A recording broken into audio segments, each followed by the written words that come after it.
गढ़ी सांपला में रैली के दौरान किया सर दीनबंधु छोटूराम की मूर्ति का अनावरण। एक अनजान कॉल ने डॉक्टर की उड़ाई नींद, 10 लाख की शपथ लगाकर उसकी जिंदगी को किया तहस नहस। सनोली अनाज मंडी में धान की बिक्री न होने से किसानों में रोष, कहा आज शाम तक बिक्री न हुई तो कल से अनाज मंडी रोड पर देंगे धरना प्रदर्शन। श्राद्ध समापन व अमावस्या पर्व पर यमुना नदी पर उमड़ी श्रद्धालुओं की भीड़, पितृ पक्ष के लिए पाठ और हवन कर कमाया पुण्य। शहर के केंद्रीय बिंदु लालबत्ती चौक पर 2 दुकानों में हुई चोरी, चोर साथ ले गए सीसीटीवी का डीवीआर भी। Sponsored by fashion gallery, Panipat में मोबाइल का सबसे बड़ा शोरूम। अब बजाज और कैपिटल का कार्ड लाएं और कोई भी मोबाइल 0% डाउन पेमेंट पर घर ले जाएं। GT road opposite Palika Bazaar near Punjab National Bank Panipat. Phone 9813030600। This program sponsored by Lord Shiva Enterprises, अपने आप में एक पहचान, near hotel west Panipat. Sponsor by Balaji electronics, कोई भी प्रोडक्ट आसान किस्तों पर उपलब्ध। LG, Samsung, Godrej, Carrier, Daikin, authorise dealer. ASM RO all model available. Oppo, Vivo, Samsung, Apple mobile भी उपलब्ध। Phone 9812214543। GT road near Federal Bank Panipat. 0% finance भी उपलब्ध। Sponsored by master international, first time in Panipat, wireless CCTV camera. Master international, refinery bypass road, Batra colony, Panipat.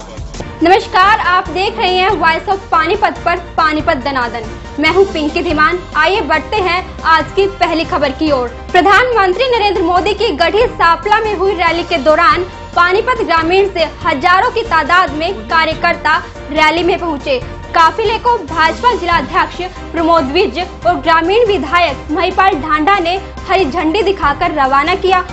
प्रधानमंत्री नरेंद्र मोदी की rally जो है कुछ ही देर में शुरू होने वाली है। पानीपत से भी हजारों की संख्या में कार्यकर्ता जा रहे हैं। प्रमोद विज जी जिलाध्यक्ष हमारे साथ हैं और इस समय इसराना मंडी में हम लोग खड़े हैं। प्रमोद विज जी, क्या जनता का क्या लग रहा है जी, जोश क्या? आप जोश देखिए ना, पानीपत से आप चले होंगे यहाँ इसराना मंडी तक अभी आप आए हैं। ये सिर्फ जो लोग यहाँ इकट्ठे हैं वो पानीपत ग्रामीण विधानसभा के महिपाल जी के साथ आए हुए हैं और मेरा ख्याल कम से कम 5-6 हजार कार्यकर्ता यहाँ पे इस रैली में जाने के लिए आए हैं। इसराना विधानसभा से कम 5 से 6 हजार वहाँ से भी हमारे कृष्णलाल जी के साथ जा रहे हैं। पानीपत शहरी से तकरीबन हमारी 25 बसें चल चुकी हैं और सैकड़ों कारें कार्यकर्ता अपने अपने माध्यम से भी आ रहे हैं। समालखा विधानसभा से 45 बसें पूरी भर के कार्यकर्ता की और साथ में सैकड़ों कारें उधर से वो निकली है सोनीपत खरगोदा से। हमारा अनुमान था यहाँ से 7 से 8 हजार आदमी जाने का कार्यकर्ता का, लेकिन शायद मुझे लगता है 15 हजार से ऊपर कार्यकर्ता भारतीय जनता पार्टी जिला पानीपत से जा रहा है। लोगों में पूरा जोश है। हमारे माननीय प्रधानमंत्री नरेंद्र मोदी जी सर छोटू राम जी की मूर्ति का अनावरण करने के लिए आ रहे हैं। बहुत खुशी की बात है, बहुत हरियाणा के लिए मान सम्मान की बात है। छोटू राम जी जो मसीहा थे किसानों के, गरीबों के, सबके, उन्होंने किसी जात पात से किसी पार्टी से नहीं थे, उन्होंने सबके लिए काम किया और हम सौभाग्यशाली हैं कि माननीय प्रधानमंत्री जी हरियाणा में आ रहे हैं और हम सब उस यात्रा में जा रहे हैं। ऋषभ, क्या लगता है कुछ हरियाणा को देकर जाएंगे आज प्रधानमंत्री जी? हरियाणा के लिए कुछ आज घोषणा करके जाएंगे? देखिए, एक तो रेल कोच का सोनीपत के अंदर उन्होंने इनॉग्रेशन करना है, फाउंडेशन स्टोन है ही है। शायद वो कुछ और भी घोषणाएं करेंगे, मुझे इसकी जानकारी नहीं है। लेकिन हरियाणा का तो हमेशा मुख्यमंत्री जी, माननीय प्रधानमंत्री जी हमारे सब कुछ देते रहते हैं और आज भी शायद ऐसी कुछ घोषणा हो, लेकिन इसकी जानकारी अभी नहीं है मेरे को। अभी गोहाना में रैली हुई थी चौटाला परिवार की, उसमें भी आपने देखा, पूरी दुनिया ने देखा कैसी खटास है उन परिवारों में, तो उस रैली को आप किस नजरिए से देखें? वो रैली थी ही नहीं। आपको रैली कहाँ लगती थी? रैली अगर आपने देखनी है तो आज जाके देखिएगा कि माननीय प्रधानमंत्री जी कार्यक्रम में रैली कैसी होती है। और आज भी मैं एक बात और आपको बताऊं, ये इतनी बड़ी संख्या है जो हम लाखों की तादाद में आप देखेंगे, ये पूरा हरियाणा वहाँ नहीं आ रहा है। हमें कुछ जिलों को कहा गया था वहाँ आने के लिए जो रोहतक के आसपास के जिले हैं। अगर पूरे जिले हरियाणा के बुला लिए जाए तो शायद सांपला में इतनी जगह नहीं है जहाँ सारे समा सकें। तो ये रैली इसको कहते हैं। हमारे पूरे समाज ने ये देख लिया राजनीतिक पार्टी का क्या असर है इनेलो का, वहाँ परिवार में किस तरह से गुटबंदी हो रही है, ये सबके जग जाहिर हो चुका है। भारतीय जनता पार्टी और उनकी रैली का मुकाबला करना जायज नहीं होगा। रैली देखनी है तो आज की देखिए, कार्यकर्ता के जोश का देखिए, और माननीय प्रधानमंत्री जी आ रहे हैं, ये हमारे लिए बहुत सौभाग्य की बात है। आगाज हो रहा है हरियाणा में चुनाव की जो सुगबुगाहट है वो भी यहाँ से शुरू हो जाएगी। चुनाव के लिए तो हम हमेशा तैयार है, जब सरकार चुनाव कराएगी हम तो तैयार है उसके लिए। चुनाव चाहे वो कॉर्पोरेशन की चुनाव है, चाहे उसके बाद लोकसभा की चुनाव है या विधानसभा की चुनाव है, भारतीय जनता पार्टी और इसका हर कार्यकर्ता हर टाइम इसके लिए तैयार है। तो ये थे प्रमोद भी साहब जो कह रहे थे कि जो कार्यकर्ताओं में पूरा जोश बना हुआ है और आज की जो रैली है वो देखने वाली होगी। महिपाल डांडा जी के पास चलते हैं, उनसे पूछते हैं उनकी क्या तैयारी है। महिपाल डांडा जी से बात करते हैं। डांडा जी, ऐसा लग रहा है जैसे चुनाव का माहौल हो, खाना बनाया जा रहा है और रैली की तैयारी की जा रही है। हमारे कार्यकर्ता हैं, हमारे इतनी बड़ी संख्या में कार्यकर्ता हैं कि आज ये हजूम आप देख रहे होंगे। ये कोई भाड़े की भीड़ नहीं है, ये दिल से लोग मोदी जी को चाहने वाले हैं और उनके दीवाने हैं। हिंदुस्तान में जो अभूतपूर्व परिवर्तन मोदी जी ने किया उसका ये नजारा है। ये लोग लूट करने वाले, झूठ बोलने वाले, ये तो उन लोगों के ड्रामे होते हैं, वो ड्रामा करते हैं जी, पैसे दे दे के लोगों के भीड़ जुटाते हैं। आप ही के चैनलों ने उनका खुलासा भी किया है। या आप किसी के भी मुंह के आगे माइक लगाइए, सब मोदी जी चिल्लाते मिलेंगे। एक बात, आज हम सब लोग गढ़ी सापला गांव में जा रहे हैं। गढ़ी सापला गांव रहबरे आजम सर दीनबंधु छोटू राम जी का गांव है और वहां पे उनकी एक 64 फुट की मूर्ति का अनावरण हो रहा है। और हो भी इतनी बड़ी मूर्ति का अनावरण भी करने के लिए उनके जैसे कद का व्यक्तित्व होना चाहिए, क्योंकि अंग्रेजों के जमाने में जब किसान, जब मजदूर, जब शोषित, जब पीड़ित, जब अपनी आवाज नहीं उठा पाता था, उस वक्त सर छोटू राम जी ने इन लोगों को खुले वायुमंडल में सांस लेने का अधिकार दिलवाया। इसलिए इतने बड़े व्यक्तित्व की अगर मूर्ति का अनावरण हो और वो कोई छोटा मोटा आदमी कर जाए तो शोभा नहीं देता था। इसलिए दुनिया का, यानी मैं कहूँगा अर्थ ऑफ चैंपियन, दुनिया का बादशाह, लोगों पे राज करने वाला हिंदुस्तान का प्रधानमंत्री शेर दिल नरेंद्र मोदी, हमारे सम्मानित प्रधानमंत्री जी आज उनकी मूर्ति का अनावरण करेंगे। उनकी मूर्ति के अनावरण के अवसर पर लाखों लोगों का जो हजूम वहाँ पे होगा वो देखते ही बनेगा। दूसरी बात ये कि हमारी ये जो स्मृति रैली है दीनबंधु सर छोटू राम जी के स्मृति में, ये पानीपत, जींद, हिसार, सोनीपत, रोहतक, झज्जर, गुड़गांवा, एक आधा जिला और उसमें ऐड किया है। इतने ही जिलों के लोग वहाँ पे जाएंगे और अभूतपूर्व होगा। हमारा कोई मंच ऐसा नहीं होगा जिसमें बाप बेटे को धमकाता हो, बेटा दादा को धमकाता हो, ऐसा कोई नहीं मिलेगा। वहाँ पे जो भी मिलेंगे सब के सब मोदी के दीवाने मिलेंगे। मोदी जी जिंदाबाद, मोदी जी जिंदाबाद हो रही है। और ये जो कह रहे हैं कि भाई आपने कहा चुनाव जैसा माहौल हो गया, चुनाव कभी भी आ जाए, भारतीय जनता पार्टी का कार्यकर्ता 24 घंटे तैयार है। एक बात। दूसरी बात ये कि भाई चुनाव जैसा माहौल तो भारतीय जनता पार्टी में तो 24 घंटे हम लोग तैयार रहते हैं। हमें कौन सा भाड़े के टट्टू खरीद कर लेके आने हैं? भाई उनको तब कहेंगे तब वो निकलेंगे, तब कहेंगे तब नहीं निकलेंगे। हमारे तो दिल के लोग हैं साहब, दिल से अपना काम करते हैं। कल की जो चौटाला साहब की रैली उसको किस नजरिए से देखते हैं? चौटाला जी की रैली नहीं थी, वहाँ तो 2 गुट थे। Babu Beta and sons private limited company में दरार आ गई और दरार आने के कारण पे 2 गुट थे। एक गुट ने ना दादा को बोलने दिया, ना चाचा को बोलने दिया, जहाँ भतीजा बोलता था भतीजे को नहीं बोलने दिया। वहाँ तो एक ड्रामाटिक कंपनी अपना एक इवेंट कर रही थी और उस इवेंट का लोग आनंद ले रहे थे। पूरे हरियाणा प्रदेश की जनता उसका आनंद ले रही है उस इवेंट का, क्योंकि अगर ऐसे लोगों के हाथ में सत्ता सौंप दे जो अपना घर परिवार भी नहीं चला सकते ठीक से बांध के, वो हरियाणा प्रदेश को नहीं चला सकते।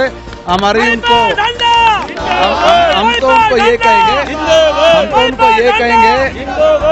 उनको ये कहेंगे कि सपना देखना छोड़ दें और ऐसे ही कांग्रेस के लोग भी सपना देखना छोड़ दें। हम मुख्यमंत्री बनेंगे, हम सरकार बनाएंगे। अरे सूतनी कपास जुलाई लट्ठम लट्ठा 4 आदमी है ने बात करते। गांव से सैकड़ों व्यक्ति सांपला रैली में दीनबंधु सर छोटू राम जी की जो है स्मृति रैली के रूप में आज हम जा रहे हैं सभी ग्रामीणवासी, और वहाँ पे मूर्ति का अनावरण किया जाएगा।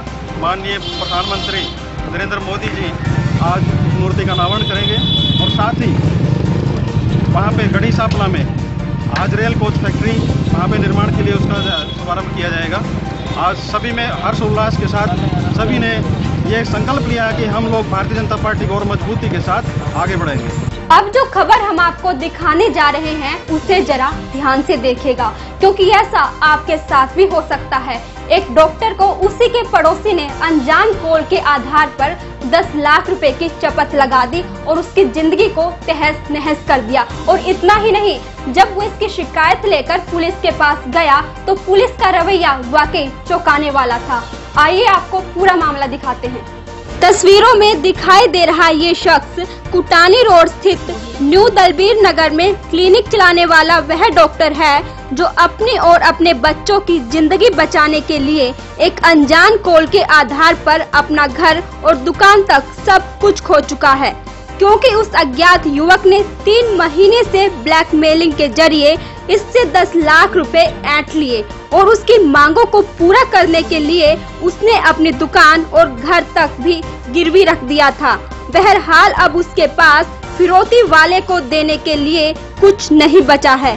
फिरौती वाले की मांग खत्म होने का नाम ही नहीं ले रही और आज जब इसकी शिकायत पुलिस को दी गई तो पुलिस ने आरोपी को मामूली पूछताछ कर छोड़ दिया। इससे पुलिस वालों की एक बड़ी लापरवाही सामने आती है, क्योंकि उनके जाने के बाद आरोपी ने फिर से डॉक्टर और उसी के साथ लगती फोटो स्टूडियो की दुकान में तोड़फोड़ और मारपीट की। मैं 5-6 महीने पहले मैंने दवाई देने जा रहा था कॉलोनी में, वही रास्ता में कोई लड़का ने मुझे घेर रखा था और उस टाइम वो लड़का तो मुझे कुछ नहीं किया, लेकिन मेरे पास कोई फ़ोन आया। फ़ोन आते हुए फ़ोन में मेरे पे धमकी दिया कि तुम इन लोगों के पैसा दे दो चुपचाप, जितना हो तुम्हारे पास, नहीं तो तुम्हें जान से मार दूंगा और तुम्हें ना मानूंगा तो तुम्हारे बच्चा उठाऊंगा। तुम्हारी बच्चा कौन सी जगह जाते हैं, कौन सी स्कूल में जाते हैं, क्या करते हैं, हमें सब पता है। तो उस डर के मारे से, मेरे बच्चा के डर की मारे से जान बचाने के लिए मैं उनके पैसा उस दिन तो दिया नहीं, लेकिन मैंने टाइम लेके 2 दिन बाद उनके पैसा दिया। कब कितना पैसा देते रहे? कबू 10,000 दिया, कबू 20,000 दिया, कबू 50,000 दिया, कबू 30,000 दिया। ऐसे दे के कम से कम मैंने 8-10 लाख रुपए उन लोगों को दे दिया। कितने समय से देते आ रहे? ये कम से कम 6 महीने हो गए जी। और आपने इसके बारे में कभी पुलिस को जानकारी? ना जी, मैं पुलिस को जानकारी किसके देते, जब मुझे पता ही नहीं आता ये कौन ले रहा है मेरे से। लेकिन जब मुझे पता चला ये लड़का, वो जो लेने आता था, कभी कोई आता था, कभी कोई आता था, वो लेके जाता का फलाना जगह मेरे बंदा खाता है खड़ा है, उसके बाद पैसा दे दो, नहीं तो अभी उड़ाऊंगा। मुझे डरा के इसे पैसा लेता रहा। मैं घर में भी बताया नहीं, ना पुलिस को ना किसी को पता। पुलिस को बताओगे जब तो तुम्हें वही मार दूंगा, पुलिस से थाने में से तो आने भी नहीं दूंगा। ऐसे डरा के मेरे पास से पैसा ले लूँगा। अब पता चला वो कौन आदमी? हाँ, अब जब मुझे ये परसों की बात है जी, मेरे दुकान में मेरे बहू के साथ उन्होंने लड़ाई करी। जब मुझे डाउट हुआ कि यही बंदा है जो मेरे से पैसा तो मुझको ही देता था, लेकिन ये पता नहीं था पैसा यही लेता था। लेकिन तुम्हें पता चल गया था पैसा यही लेता था, लेकिन वो उसके नाम करके वही लेता था कि यही लेते, मुझे पता नहीं था। मुझे डाउट करके फिर उसको नाम पे मैंने API दरखास्त दे दिया थाने में। परसों काल की दे रखा थाने में, लेकिन जो आज तक थाने में से पुलिस आया था एक, लेकिन उन्हें इससे कोई कार्रवाई नहीं करे। मेरे सेफ्टी हो जा। अभी भी आज भी पुलिस के सामने उसने मुझे पुलिस को भी धमकी दिया और धमकी देगा मैं तो सारे को उड़ा दूंगा और पुलिस को भी काट दूंगा। जो तुम्हारी अड़ोस पड़ोस है सबके मारूंगा, तुम्हारा जो साथ दे। ये कहानी जो परसों से ही हो रहा था। मेरे दुकान पे एक लड़की आई, ये पूछा कि भाई मेरे भाई को मारा किसने। मैंने उसको ये जवाब दिया कि भाई मुझे नहीं पता तेरे भाई को किसने मारा है, और मैंने हाथ नहीं उठाया, जिस मर्जी की कसम उठा ली। इतनी देर में उसका छोटा भाई 8-9 साल का है, उसका नाम तो मुझे पता नहीं, उसने कहा इन सब ने मारा, ऐसे हाथ करके बोला इन सब ने मारा। फिर मैं बोला ये फोटो वाला भी था। मैंने कहा मगर मैंने तेरे भाई को मारा है तो कसम खवा ले जहाँ मर्जी की, और वीडियो चेक कर ले, यहाँ पे CCTV कैमरे लगे हुए हैं जो मैंने तेरे भाई को मारा है। तो इतनी सी बात में 10-12 लड़के आए जिनका मैं नाम नहीं जानता। मैं उन्हें बाई फेस जानता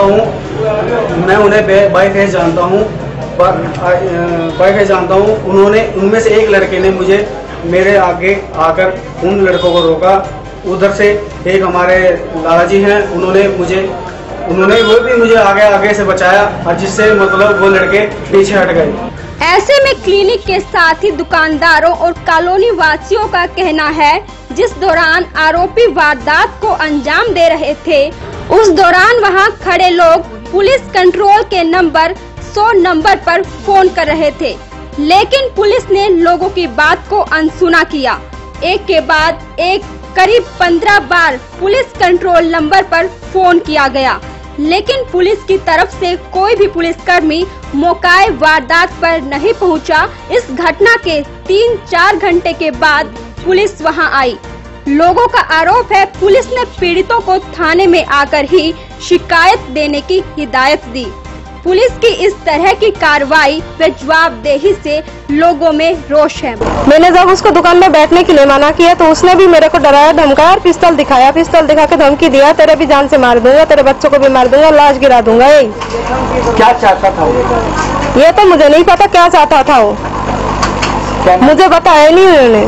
सनोली अनाज मंडी में पिछले 2 दिनों से बिक्री के लिए रखी गई धान की फसल में सरकारी खरीद एजेंसी के मैनेजर जब उसमें नमी बताकर वापस चलने लगे तो किसानों ने उनकी गाड़ी पर हमला बोलते हुए उन्हें 2 घंटे तक घेरे रखा। मंडी में धान बेचने आए किसानों को 2 दिनों बाद भी धान खरीद नहीं होने से उनके सब्र का बांध जवाब दे गया और उन्होंने मंडी के अंदर दोपहर बाद धान खरीदने पहुँचे।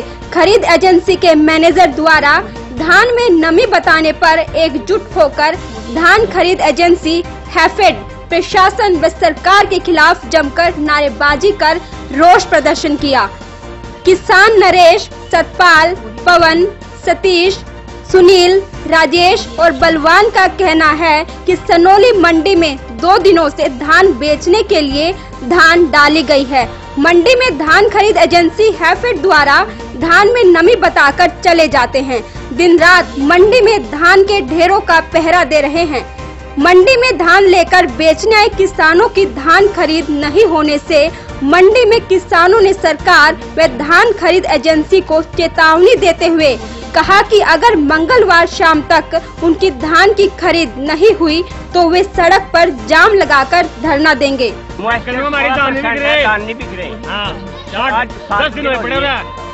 आज मंडी में पड़े क्या कर रहे हैं खरीद एजेंसी क्या ले नहीं रहे, कभी कलर फेट बता दे, कभी कुछ क्या दे, सरकार कर रहे हैं इनको। जैसे अनाज मंडी में सर काफी धान की बोरे पड़ी हैं, ये खरीद नहीं हो रही, इसका क्या कारण है?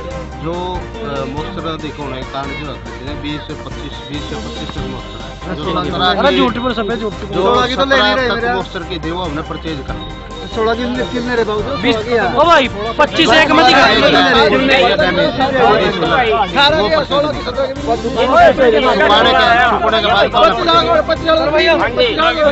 सनोली से उमेश त्यागी की रिपोर्ट। बीती रात पानीपत शहर के केंद्र बिंदु लाल बत्ती चौक के पास स्थित पाल मेडिकल स्टोर और पाल फर्नीचर पर चोरों ने हाथ साफ कर दिया। इतना ही नहीं, चोर चोरी करने के बाद सीसीटीवी का डीवीआर भी साथ ले गए।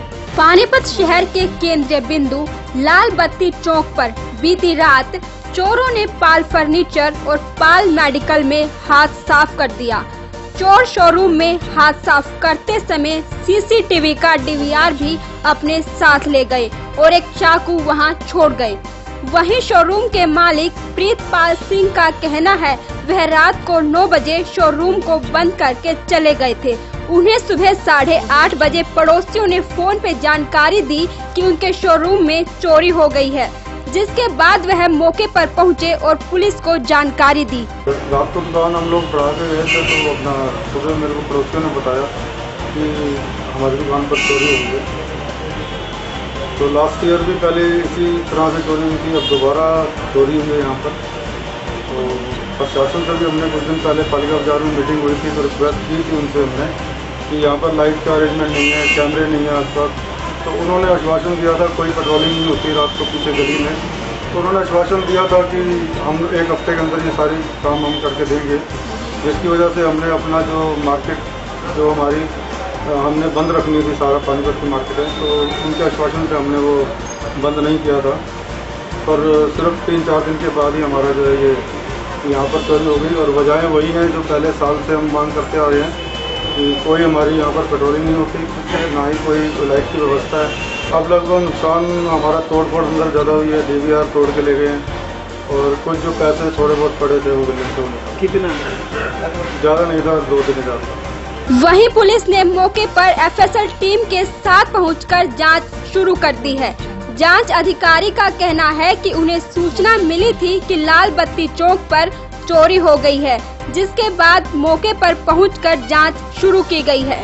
सूचना मिली थी 2 के उसमें शोरूम में कुछ चोरी हुई और नहीं गया था, कंट्रोल रूम से तो हम लोग आए हैं